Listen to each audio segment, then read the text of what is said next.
Hello. I'm really prepared. Nice to see you this morning. My name's Kath, for those of you that haven't met me before. And this weekend in our house is bunk bed weekend. My kids are 3 and 6. We have been talking about bunk beds for a very long time. And this weekend is bunk bed weekend. So last week we were away for half term. We stayed in some bunk beds. No one else fell out of bed. Everything was fine. Our new bunk beds arrived Friday afternoon. All good. Everything was fine. And then Friday tea time, which is a tricky time of the week, I'm just going to say, one of my children realized that because of the new bunk beds, she would no longer be able to sleep in her toddler bed. And this wave of sadness and grief took over her as she was eating her fish fingers. What if I can't see my bed anymore? I love my old bed, Mummy. I'm going to miss it so much. Dearie me, growing old is hard, isn't it? Getting older is really hard sometimes. We have these unexpected moments of grief and pain. Saying yes to a new thing can mean saying no to something else. It was almost as bad as when she had to officially admit that she was too big for her age 3 coat. Almost as bad as that moment. Anyway, challenging times. We processed together. We took loads of photos for her memory box. We had a special story in the evening. We took the beds, dismantled the beds all together. We all put the new ones together.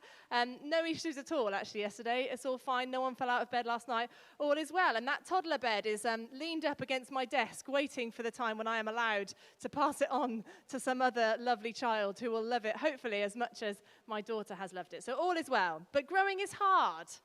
Sometimes we need to say no to something so that we can say yes to something else, and that can be tough. We know this in different areas of our life. It's not just about beds and coats. Choosing a subject to study at college means you have to say no to a load of other really, really interesting subjects. Getting married or starting a relationship means a change in the other relationships with your friends and family as you rightly put some time into that relationship. Starting a new hobby or a new group is going to mean that you might have to shift some of your time away from other things that you do. And in our faith, sometimes in order to move forwards, in order to keep following Jesus, in order to grow as we follow Jesus, sometimes there's stuff that we need to leave behind. We need to say no in order to say a better yes. We're in the final week of our series on 1 Peter. Peter was a disciple, a Jesus follower, one of the closest of Jesus' friends and a key leader in the early church after Jesus went off back to heaven and left the disciples to it. And he is writing to Christians in his first letter in an area which is now where Turkey is, to encourage them in their faith, to help them to grow as Christians and to keep on growing, because God wants us to grow. He wants us to grow closer to Jesus. He wants us to grow as people as we follow him. He doesn't want us to get stuck in old ways of living, just like my daughter with her toddler bed. He wants us to keep moving forward, keep learning, keep growing. So we're going to look at 1 Peter chapter 4, starting at verse 1. And it will appear, look at that, brilliant. Thank you, sound desk. Therefore, since Christ suffered in his body, arm yourselves also with the same attitude, because whoever suffers in the body has finished with sin. As a result, they do not live the rest of their earthly lives for evil human desires, but rather for the will of God. For you have spent enough time in the past doing what the pagans choose to do, living in debauchery, lust, drunkenness, orgies, carousing, and detestable idolatry.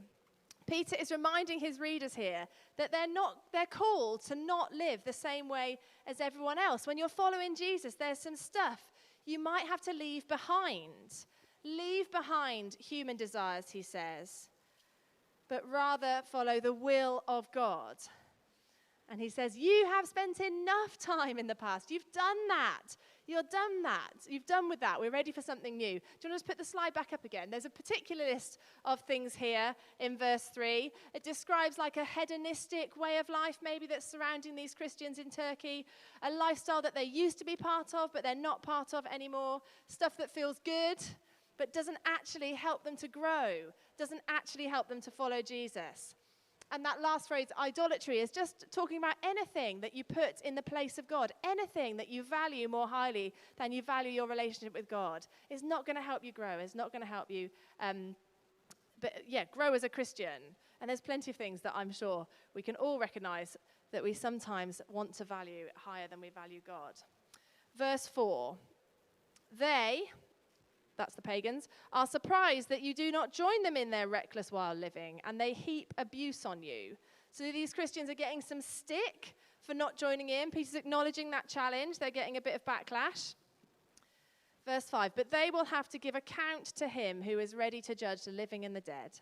For this is the reason the gospel was preached, even to those who are now dead, so that they might be judged according to human standards in regard to the body, but live according to God in regard to the spirit. And we'll just jump onto verse 7 as well. The end of all things is near. Therefore be alert and of sober mind, so that you may pray. There's a bigger picture to think about here. These Christians need to stay alert. Because actually, it's not the people around them who are in charge. It's Jesus who is in charge. And this life, this struggle, these things that they're being called to say no to is not the end of the story. God's good news is going to win. God's good news is going to hold out. He is the one that has given us freedom from sins, from all of that stuff that's holding us back. And the difficulties we have here are tiny compared to the joy that we have in heaven. We see a little hint of the urgency here. Peter writes, the end is near. I mean, 2,000 years later, we now know that maybe the end wasn't quite as near in earthly human counting time as maybe the early church thought. But we're still living in that place where Jesus is in charge and the stuff around us isn't the main thing. We've got to look at the bigger picture. Jesus is good news and he is in charge. And the struggles we have now are tiny compared to the joys to be had with Jesus forever. I love that in verse 2. Sorry, I'm dotting around a bit. Whoever suffers in the body has finished with sin. That's the bigger picture, isn't it? Actually, the suffering is not the end of the story, but it's a sign that actually sin and stuff that holds us back isn't in charge, but Jesus is in charge. So that's saying no. That's some insight about what saying no might look like. But Peter's also encouraging his readers, encouraging us to say yes to some stuff as well. So we'll go from verse 8. Above all, love each other deeply, because love covers over a multitude of sins. Offer hospitality to one another without grumbling. Each of you should use whatever gift you have received to serve others as faithful stewards of God's grace in its various forms. If anyone speaks, they should do as one who speaks the very words of God. If anyone serves, they should do so with the strength God provides, so that in all things God may be praised through Jesus Christ. To him be the glory and the power forever and ever. Amen. So for Peter, the things that he's urging his readers to say yes to are, say after me, loving and serving. Loving and serving. Let's do it one more time. Loving and serving. I feel like there's a rap or something coming. Anyway, you can do that on your own later. Speaking actually gets a mention, but thankfully for all of us people who are sometimes called to preach, it's not the main thing, because the main things are and serving. Amazing. Loving and serving is what matters. Loving and serving is the way that we're called to live. Loving and serving is what's going to get us through these challenges. Loving and serving is how God's strength is shown in us. That's in the passage. So that, where's that? If anyone serves with the strength God provides, God's strength is going to be shown in us when we do loving and serving. Loving and serving will ultimately bring Jesus praise because of what he's able to do in our lives and in the lives of people all around us. Loving and serving is what we're called to say yes to as we say no to some stuff around us. And Jesus knows about loving and serving. He loved us so much that he died for us. And he served us so well that he gave everything for us. And that, I think he's perfectly qualified to be the one that's going to help us out with all of this. He's perfectly qualified to be the one who's going to send us his spirit and teach us how to do this, teach us how to say yes, teach us how to live in freedom. He's the one who's going to help us, and I'm glad it's him. I wouldn't want anyone else with me. So loving and serving, I wonder what this might look like, and it looks different for all of us. The no's that we're saying look different for all of us, and the better yeses that we're saying look different for all of us. There's a few people that I'm really, really grateful for who have loved me and served me over the years. When I was in my early 20s and frankly a bit all over the place, there was a couple at my church who really looked after me and had me round for dinner, honestly, countless times, and picked me up when I was in a bit of a mess and championed me and helped me to grow into the person I was growing into. There's a number of people in this church who go the extra mile for the people around us. And we've got people who work with some of the most vulnerable in society, both professionally and voluntary. And we've got people who've been looking out for their neighbours over the last year and a half, people who have been helping other people move house, people who've gone the extra mile getting furniture for people or offering friendship for people, taking people to their hospital appointments. Here in church, many of you give up, say no to stuff on Sundays and Wednesdays so that you can say yes to serving other people in the stuff we're doing at church, in pattern groups or at kids team or on youth Wednesdays. Our Crosslight volunteers have spent hours and hours training so that they can say a better yes to help people and serve people who are having financial trouble. Our Boxes of Hope team have come in a Tuesday evening and packed loads of boxes and then driven them all around Swindon to take them to people. And that's what we're about as a church. We want to be loving each other and serving each other. And that makes a real difference. That's something we would love to say yes to, right? Would we love to say yes to that? What a brilliant yes we can say.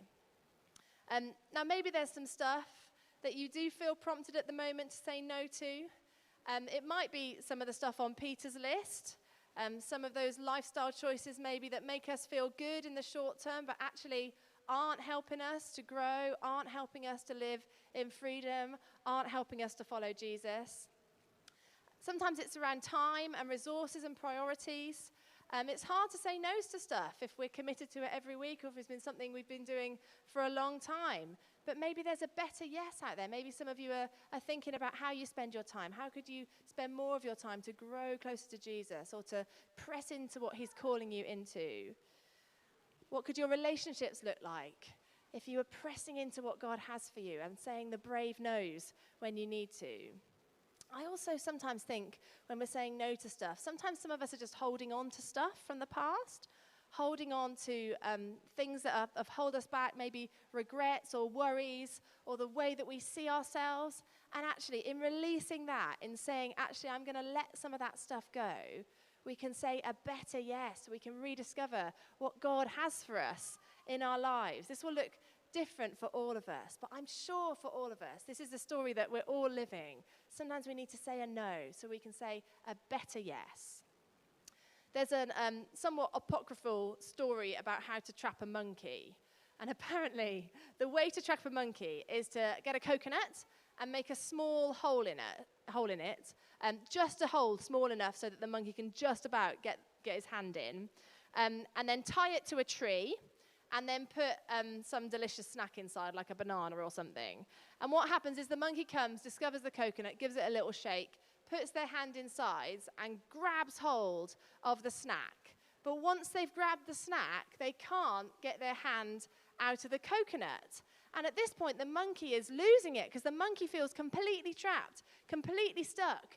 The hunter's got me and I can't get my snack and my hand's trapped in a coconut tied to a tree.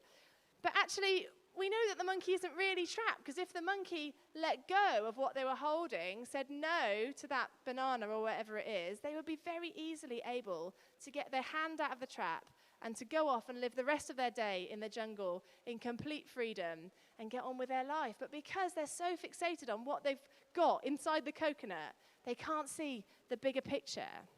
And we want to be people who experience that freedom, who experience God's freedom. We want to be people who are growing closer to Jesus and growing into the people that God is calling us to be. We want to be people who are experiencing more of God's love, more of God's help for us and his strength and his joy and his freedom. I wonder what your life might look like if you were able to say no to something today, to stop something that's maybe holding you back. I wonder what you might be able to grow into, what yes you might be able to say. I wonder what effect it would have on all the people around you who were transformed because of the way that you love them. Radical hospitality, going the extra mile, being for them, being there for them faithfully, always.